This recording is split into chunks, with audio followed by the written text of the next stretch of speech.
Okay, so now we will be studying about the ADCC। इसमें बहुत सारे बच्चों को डाउट होता है। ADCC मतलब antibody dependent cell mediated cytotoxicity. तो देखो, इस पूरे वर्ड में ही इसका मीनिंग छुपा हुआ है। अब इसका मीनिंग क्या है? Antibody dependent cell mediated cytotoxicity. That means कि इसमें सेल मीडिएटेड इम्यूनिटी भी यूज़ हो रही है और हमारी एंटीबॉडी मीडिएटेड इम्यूनिटी भी यूज़ हो रही है। तो इसमें है क्या कि एंटीबॉडी का यूज़ किया जा रहा है, एंटीबॉडी का यूज़ किया जा रहा है सो दैट जो भी हमारा टारगेट सेल है उसको हम T सेल से डिस्ट्रॉय कर सकें, राइट। तो इसमें होगा क्या कि मान लेते हैं कि हमारे पास एक नॉन स्पेसिफिक साइटोटॉक्सिक सेल है। अब नॉन स्पेसिफिक साइटोटॉक्सिक सेल क्या हो गया? जैसे मान लेते हैं NK सेल्स हो गया, मैक्रोफेजेस हो गया, मोनोसाइट्स, ईजिनोफिल्स, ये सब क्या है? हमारे नॉन स्पेसिफिक साइटोटॉक्सिक सेल्स। अब इनमें हमारा एक रिसेप्टर लगा रहता है जिसको हम FCR बोलते हैं। अब since you all know the structure of the antibody, antibody में जो ये वाला पार्ट होता है this is the FC part, and ये वाला पार्ट कौन सा होता है? FAB part. That means constant fragment होता है, कांस्टेंट फ्रेगमेंट, और ये एंटीजन बाइंडिंग फ्रेगमेंट, ठीक है। तो जो कांस्टेंट फ्रेगमेंट है उसका रिसेप्टर कहाँ पे प्रेजेंट होता है? नॉन स्पेसिफिक साइटोटॉक्सिक सेल्स में। तो ये नॉन स्पेसिफिक साइटोटॉक्सिक सेल है, उसमें हमारा रिसेप्टर है। क्या है इस रिसेप्टर का नाम? FCR।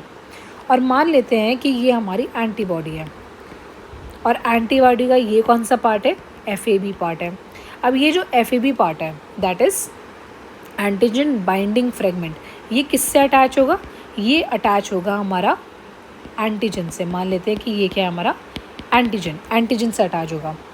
और ये जो FC पार्ट है, this FC part will get attach to the FCR, that is FC receptors that is present on the cytotoxic sales.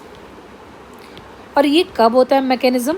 जब डायरेक्टली हमारा साइटोटॉक्सिक सेल इससे अटैच नहीं हो पाता, एंटीजन से अटैच नहीं हो पाता, तो हम ये वाला मेथड यूज़ करते हैं, ठीक है।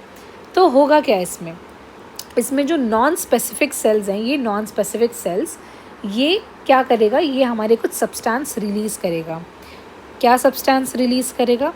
जैसे फॉर एग्जांपल परफोरिन्स हो गया, ग्रैंजाइम्स हो गया, लिटिक एंजाइम हो गए, फ्री रेडिकल एंड TNF, ये सब ये रिलीज़ करेगा। इससे क्या होगा?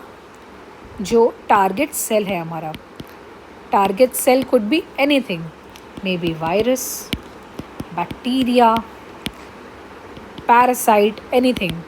तो इससे क्या हो जाएगा? किलिंग हो जाएगी। किलिंग कैसे होगी? देखो, परफोरेंस का काम क्या है? दे फॉर्म पोर्स बनाएंगे। और ग्रैंजाइम क्या है? ये एक सीरीन एंजाइम है जो कि किस में हेल्प करता है? In the lysis of cell. तो this all is the antibody dependent cell mediated cytotoxicity. मतलब सेल मीडिएटेड तो साइटोटॉक्सिसिटी हो रही है, बट वो किस पे डिपेंड कर रही है? हमारी एंटीबॉडी पे। जब तक हमारी एंटीबॉडी अटैच नहीं हुई एंटीजन से, तब तक हमारा साइटोटॉक्सिसिटी नहीं होगी, तब तक हमारा टारगेट सेल